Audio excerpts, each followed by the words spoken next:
Voir que la présidente de la commission n'était pas familière de l'exemple que j'avais pris. Je lui ai dit, vous savez, le pire de ce qu'on a fait jusqu'à présent, c'est de fabriquer des fausses élites musulmanes et de leur donner la parole au nom de leurs co-religionnaires. Et c'est ça qui...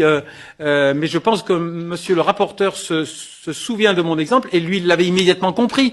Parce que j'imagine que quand il entend l'imam Chalroumi parler au nom des musulmans, alors qu'on a choisi ce monsieur pour son incapacité abyssale à aligner 3 phrases, eh bien il se sent humilié, ostracisé, stigmatisé, comme absolument tout Français de confession musulmane qui dit mais quel est ce système qui me fait représenter par des gens dans lesquels je ne me reconnais pas.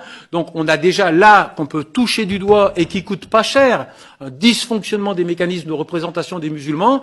Nous ne souhaitons... Alors des Chalroumi, il y a le modèle analphabète et il y a le modèle savant. C'est-à-dire que dans l'espace public, nous n'acceptons que les musulmans amputés de toute dimension oppositionnelle. Nous aimons bien des musulmans savants et intelligents, pourvu qu'ils cautionnent, en quelque sorte, l'assise du discours de domination sur leur communauté. Mais sinon, on le traite immédiatement d'intégriste.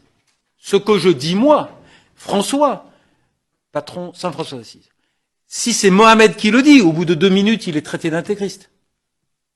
Mais de l'extérieur, on a le droit de dire, cessez de jouer avec les mécanismes de représentation des musulmans de ce pays, vous allez déjà desserrer, vous allez ouvrir la cocotte minute, la soupape.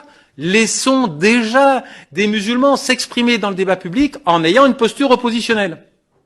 Et vous pourrez retrouver des archives, parce que je n'aime pas qu'on dise « Ah, Burga, il aime bien les musulmans, donc il dit des trucs gentils pour les musulmans. » Non, moi j'aime bien mon pays.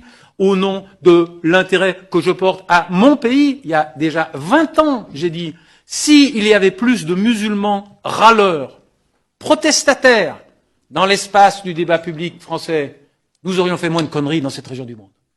Nos politiques étrangères auraient été plus fonctionnelles. Si nous avions plus de voix musulmanes, entre guillemets, mais protestataires, pas émasculés, pas de la tribu des béni oui-oui, analphabètes ou savants, eh bien, nous aurions une meilleure... je prends des fois des exemples triviaux, je dis, un arabe pour vendre des TGV, ça peut être bien. Eh bien, un arabe pour nous dire la perception qu'il a des dynamiques politiques dans le monde arabe, ça peut être bien aussi. Ça peut aider. Sachons nous appuyer sur une perception expurgée d'une série de contingences, de difficultés qui sont inhérentes à l'histoire. Pourquoi on n'arrive pas à nous corréler rationnellement avec les dynamiques politiques dans cette région du monde? Bon, on pourra en parler pendant des heures. Il y a des explications parfaitement rationnelles, d'accord? Nous sommes en symbiose avec la petite frange des populations maghrébines qui nous disent dans la langue que l'on comprend ce qu'on a envie d'entendre. Mais si on accepte cette interaction, on va voir que la matrice des valeurs communes, elle est bien là. Je demande pas aux Français de devenir musulmans. Je ne demande pas aux Français de renier leurs valeurs. Je demande de comprendre qu'elles peuvent être parfois véhiculées par des acteurs qui ne les expriment pas avec exactement les mêmes codes symboliques. Et ça, je dirais, si je devais m'arrêter là, je dirais, c'est ça notre problème. Un bon musulman pour les Français, c'est un musulman qui n'est plus musulman. Et donc, je pense qu'au cœur de notre difficulté à interagir efficacement dans le monde arabe actuellement, c'est notre incapacité à créer une relation rationnelle avec cette génération politique qu'on balaye d'un revers de main en l'appelant islamiste, sans faire l'effort intellectuel de comprendre ce qu'il a produit.